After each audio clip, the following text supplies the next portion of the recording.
I've been reading, collecting, and engaging with people on the internet about comics for a minute now, and right now, something I'm realizing so monumentally is how much the internet and interacting with other people who read comics and also share about their experiences has helped me almost life hack or cheat code my way into finding the things I love so much faster than if I was just spending for myself out in the world all alone. So today I want to go over 8 of the things that I would call mistakes I made that I will probably make again in slightly different variation, but if I was directing past me through this, I'd kind of avoid these things. So let's get into them.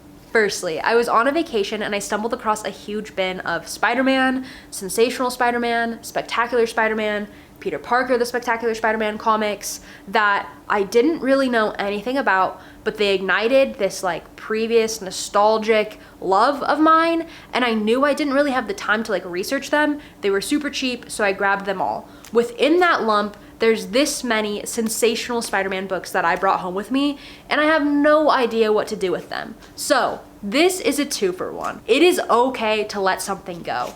If I found out later in the future that I wanted to go grab Sensational Spider-Man issue 8, I could do so. Maybe it wouldn't have been $2, but I could still track it down.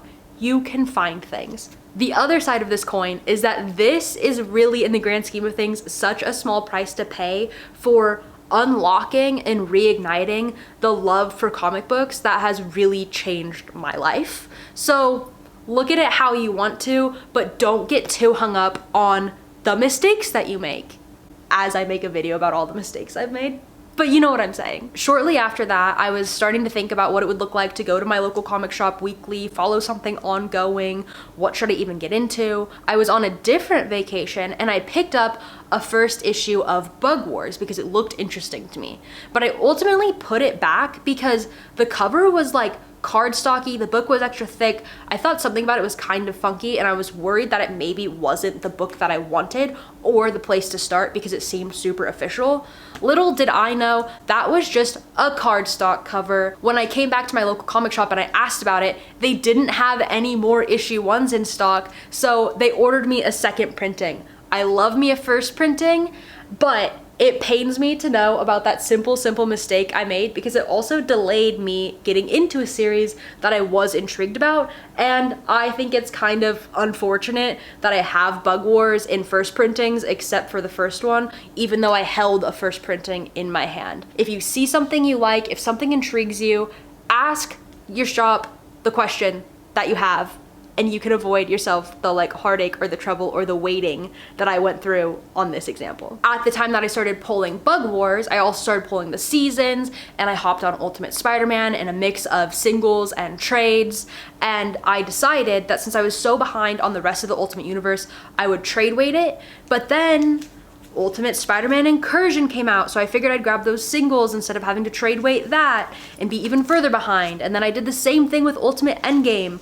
But here I am with these 10 niche single issues in a spin-off of the mainline Ultimates universe, and I still haven't read the main Ultimate series because I decided to trade weight that. So either go all in or go all breaks. Just wait. Jump in or wait. Don't get stuck in the middle, because here I am still waiting for that final volume of the Ultimates to pop out just to be able to read these 10 single issues that I've been sitting on for months at this point. Final order cutoffs are something we all learn about at some point or another, and I learned about it with The Flash issue 31 the hard way. I had been reading Ryan North's Fantastic Four through trades at my local library, and when I saw that he was on The Flash and it was going to be a new jumping on point, I leaped kind of at the chance to start pulling and reading an ongoing Ryan North series and get familiar with a new character that kind of was intriguing to me. Great book. I'm so glad I did it. I went about it in the worst way possible. I didn't pay attention to what I needed to do in order to secure the book the week it came out. I ended up having to order it online because I wanted a first printing and I wanted it soon. And so I paid more money, I waited more time, and I stressed myself out when I could have just done my homework and not been intimidated by looking into and learning what a final order cutoff meant, because it helps you, it helps your shop, you get everything that you want faster, and you have so much peace of mind. So do the homework, pay attention to final order cutoffs. I've said this before and I'll say it again, but it's truly such an important lesson and way easier learned quickly rather than in a pain point like this. FOMO is such a huge part of this because the pace of things coming out moves rapidly. A minute ago, I had heard from several people who I regularly watch, I enjoy their reading taste, I like their recommendations. They'd been loving the limited run of Zatanna, and there's a new ongoing run right now, but I had missed it at my shop. And so I finally found, and I jumped on the chance to grab an issue 1 and an issue 2 of the current ongoing Zatanna series. And ultimately, I wish I would have just kept waiting. Because this is ongoing and I'm not completely sold on it, I'm gonna trade weight it. What I should have done is gone back and found that limited series that everyone was loving rather than trying to hop in on the current moment. So don't let FOMO get the best of you when you're making a decision about what to read or when to read something. A very, very simple thing that might seem silly is I waited until very recently to get organizers within my short box. As much as you think you know your collection and your boxes front to back, getting organizers just helps. Do it. Do it. You can only enjoy it more if it is cleanly organized. I promise you. By far, one of the biggest regrets that I have in this hobby is sleeping on the absolute universe. Similarly to the Ultimates, I was kind of afraid of the huge, like, possible trial and error situation in front of me, but the whole time I was questioning that, I was eyeballing it, and I should have hopped on to literally any of the series at all. Because look how long it's been going now. Look how much I'm standing here wishing I was reading a piece of it, because I know for a fact there's parts of it that I would enjoy, if not all of it. And at the very least, I would be introduced to new characters that I don't have current background on in a really exciting way.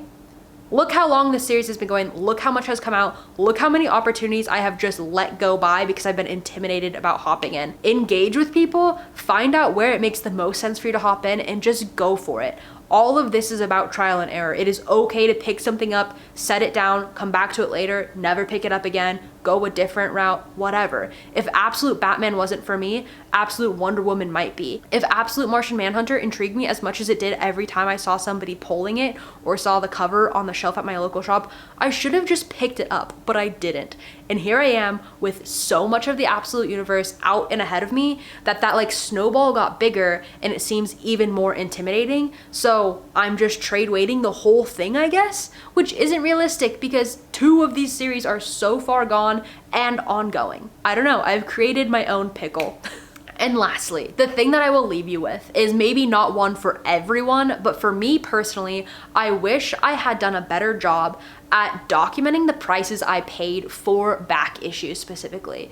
I live in a country where you can pay the cover price for books that are recent, but all of my back issues, I tell myself that I've secured at like better than good deals, but realistically, I know that there are also things in my collection that I've splurged on, and it probably balances itself out. So a really niche example is that when I get done with my current goal of collecting all of the Peter Parker Spectacular Spider-Man books, it'd be so cool to, at the end of that, understand and know what I paid to amass that specific collection, but I won't know because I didn't document those purchases. I'm not keeping things in the bags and boards that they come in. I'm not saving the price stickers because they're usually on the bags. It's a whole thing and I just kind of let it go, but I could have done a little bit of extra work. I've seen people have really, really beautiful labeling systems on the backs of their boards, and I wish I had done that for the stuff that I'm like actively collecting right now, and I will for sure do that in the future. So whether you're like me and you didn't realize a cardstock cover existed, or it took you a little bit too long to figure out how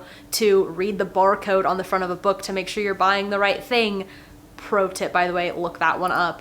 Like, mistakes are gonna be made, and the reason I'm making this video is because I recognize how much other people have helped me learn and grow within this hobby and very, very niche community, and how much people are there and wanting to talk about the things that they love. So get on Instagram, get on YouTube, search that thing that's been intriguing you in the comic book world, and I promise you will find somebody who can exactly direct you where you're looking for, and it's well worth it. Take the advice of the people who love the thing that you are looking into it's so easy to get lost on Reddit or Wikipedia pages trying to find like the natural order of things, but find a creator who you align with their interests, their joys, their character curiosities, and follow a path that they set forth for you, because they will also probably be there to answer questions and help you through it. Maybe that even just looks like asking somebody if you should pick up a new series in the compendium format or the single issue format or something somewhere in the middle. The community is here to help you, and I think that is so, so cool, and we've got a really good thing going. I've found some things that I would have never found on my own, and that is fully because of comic book YouTube and comic book Instagram. So yeah, happy reading, happy collecting, don't get hung up on your mistakes, live and learn, and just enjoy comic books.